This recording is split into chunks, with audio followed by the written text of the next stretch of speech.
Church Visits number 54, Kaparokya TV. Bago natin simulan ang kwento, ating suportahan ang simbahan.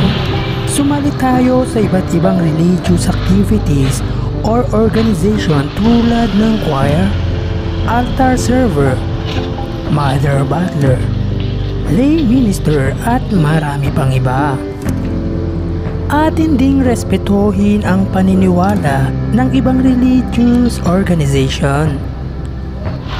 At higit sa lahat, ating involve ang mga bata o ating mga anak sa loob ng simbahan.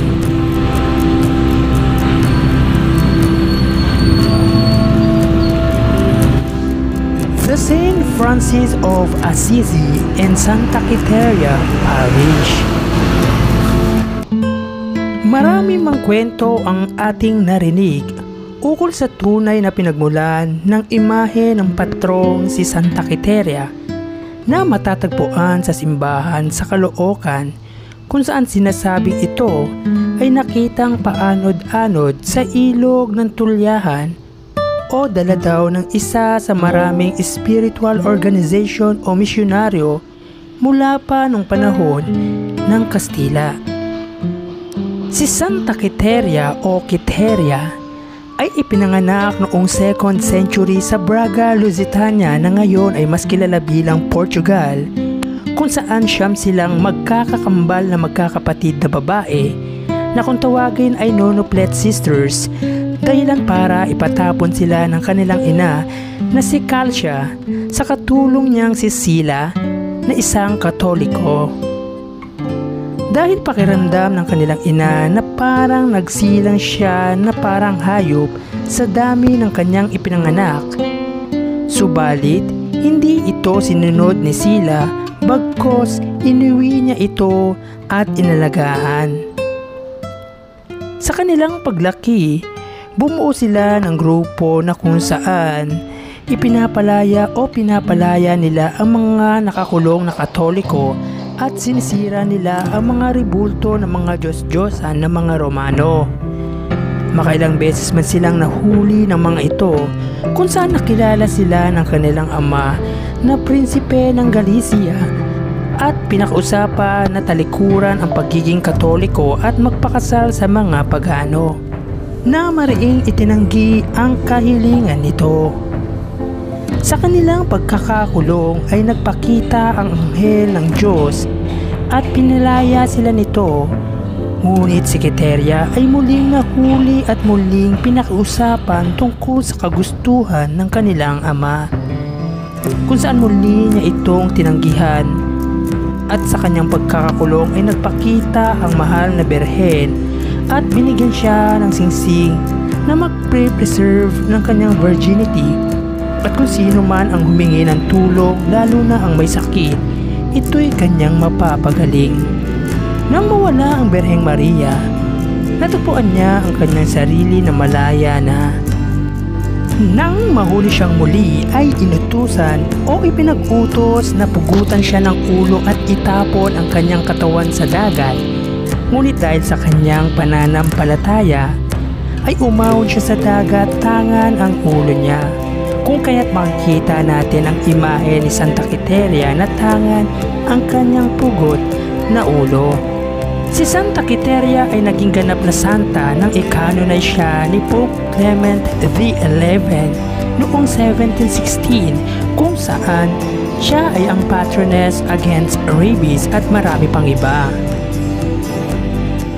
Ang simbahan ay matatagpuan sa kahabaan ng Tandang Sora Extension, Tulyahan Road, Baysa, Caloocan City, Philippines.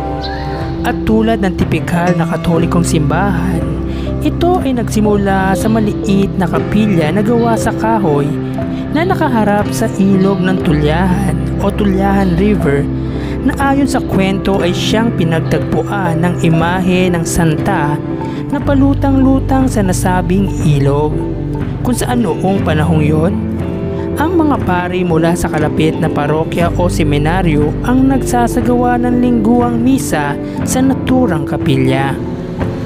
Dahil sa kagustuhan ng mga mamamayang nananampalataya sa mahal na Berheng Santa Quiteria na maging parokya o parish ang kapilya, humiling sila sa dating punong arsobispo na si late Jaime Cardinal Sin noong January 10, 1977. Ngunit ang petisyon ay binalik kay Monsignor Jose Merezol nang navotas na siyang nakasasakop sa Santa Quiteria at ipinadala naman ang petisyon sa dating Vicar General at Chancellor ng Archdiocese of Manila na si Father Benjamin L. Marino na tinanggihan naman ito dahil dapat ay may pagsang-ayon ang kura paroko ng St. Joseph the Worker Parish na si Father Lorenzo Egos.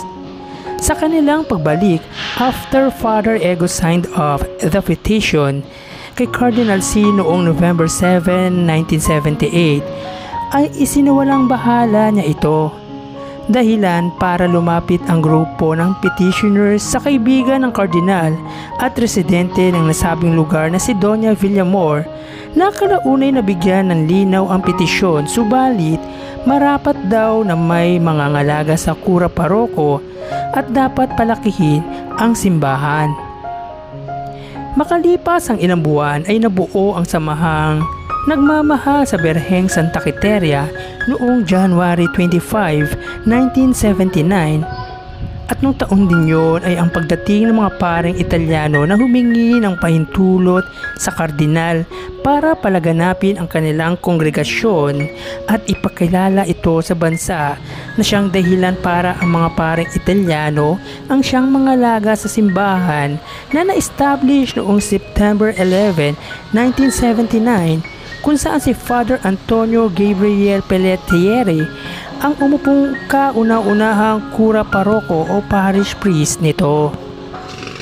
Paglipas ng isang taon nang umpisahan ang konstruksyon ng simbahan noong April 29, 1980 at nung magkaroon ng panibagong eleksyon ng samahan ay ipinakilala ang isa pang patron na si St. Francis of Assisi noong April 24, 1981 at pagdaan ng ilang araw nang pinasinayaan ang simbahan sa pangunguna ng dating kardinal noong May 10, 1981.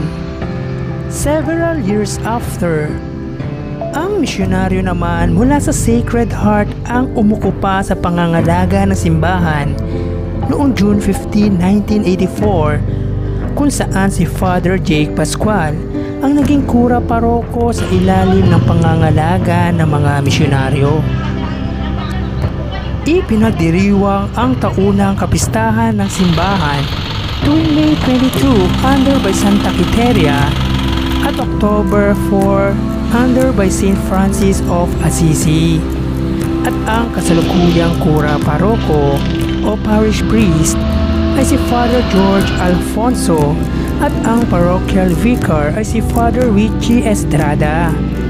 Sa ilalim ng pamamahala ng Roman Catholic Diocese of Caloocan, headed by Bishop Virgilio David, punong Arsobispo Jose Cardinal Advincula, at ang ating Santo Papa na si Pope Francis. Once again, the St. Francis of Assisi and Santa Quiteria Parish. Mga kaparokya, nandito tayo sa intersection ng Tandang Sora Avenue at ng Quirino Highway. At ito ang way papunta sa simbahan ng Santa Quiteria, ang St. Francis of Assisi and Santa Quiteria Church.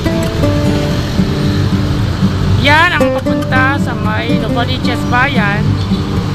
At ang diretso nyo ay papunta sa Commonwealth sa Mindanao Avenue.